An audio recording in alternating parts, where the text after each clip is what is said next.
right, I'm sorry, I'm getting a bit annoyed about this one, right? Oh, sorry. She goes on and on and on about how hard up she is. I mean, I am genuinely hard up, right?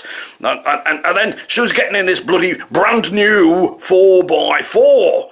I'm sure her family owned a Greek restaurant, you know. And so, I'm going around there and smashing some of the plates, and I'm not a violent person. I'm not a violent person. Anyway, that one gets me a bit riled up, a bit like effing Jeff. Anyway, I'd like to tell you a little story, right? So I like Max Bygraves, don't I? Some of you young people won't know who Max Bygraves is. He used to be a comedian on the television. Well, comedian's kind of a bit of a loose word for him, really. Entertainer. And he'd say, I want to tell you a story, right, like that. Then he'd tell this story. Anyway, I'm digressing, right? So, what it is, right. I was in the store the other day, and it was getting on a bit late, and this young man who brings, you know, the reductions out in various trays and stuff, they're quite brave, because people often pounce on them. That's why they've got the security people in now, so they don't get injured, you know, the staff. The staff shouldn't get injured, should they, really? Anyway, this young man, and I'm sure his name was Kylie, which seemed a bit weird to me. I mean, I'm sure, isn't that's that Australian bint, isn't it? The one that sings, the one with the nice arse. Anyway, anyway, so his name's Kylie, and it comes down with this stuff, and quite a lot of it was quite attractive to me, to be honest with you. And I took some out, and I says to this young man, he's a pleasant enough young chap, you know. I said, if you were a gal, I'd kiss you like this.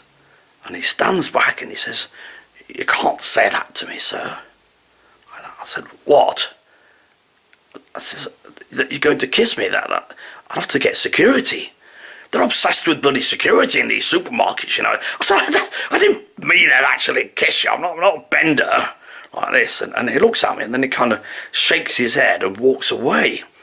Now, there's another story connected with this, right? Of course, a lot of people work in the supermarket, and these people happen to work on the fruit and veg bit, right? We sometimes get knocked down straight bananas. There's a tip for you, right? Always look out for the straight bananas and then complain about them, because you often get them a bit cheaper, right? Anyway, so his mate's coming out, quite a good-looking young man, and I'd heard him speaking, right? And he don't speak Nottingham. He definitely doesn't speak Nottingham, right?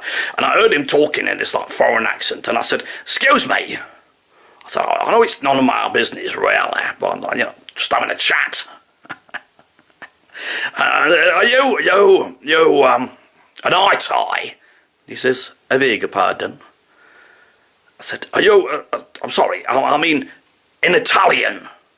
Are you Italian?" Like this. He says, "I see. I am Italian." And then this Kylie bloke comes up to him, and he looks at this young man who was quite good looking, you know, and he says, "He's a good looking bloke, isn't he?" I says, "You what?" He says, "He's a good looking bloke, my boyfriend." I didn't really know what to say. I said, I just come out with it, right? I said, "Are you a bender?" Like this, and he says, "Yes, sir, I am." I said, "Oh, right, well, backs to the wall, lads. Each to his own. Each to his own. That's what I always say." And he said, "And anyway, sir, you shouldn't be saying things like that because, you know, it's offensive." I said, "I'm not being offensive, mate. I'm just going down to get myself some bread, and I buggered off as quick as I could. Wish I'd never said anything."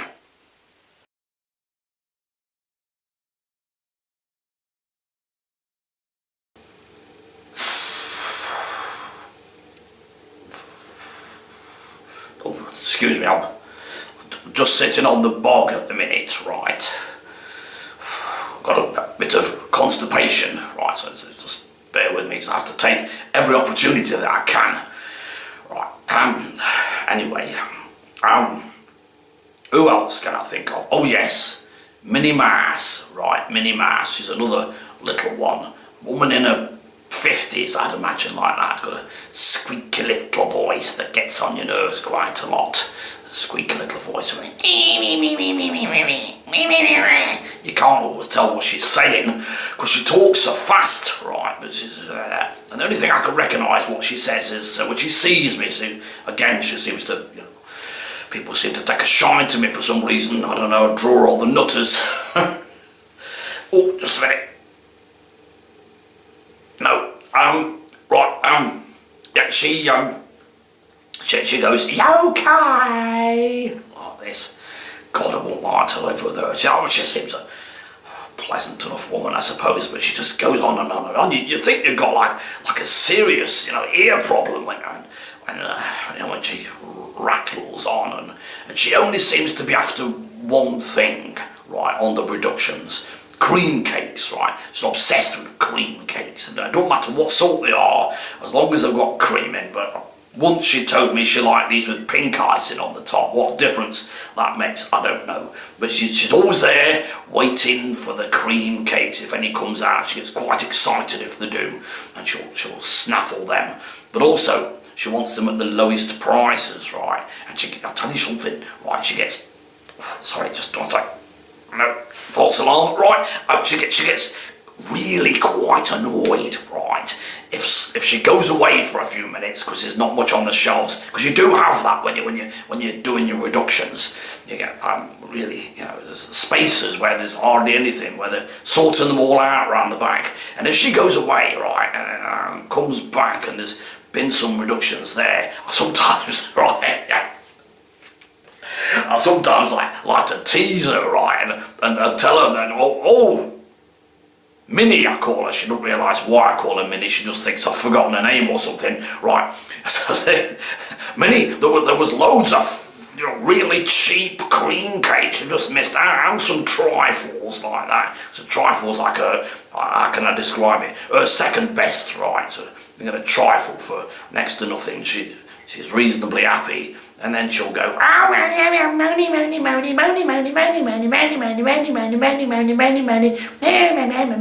oh, does my head. You know what?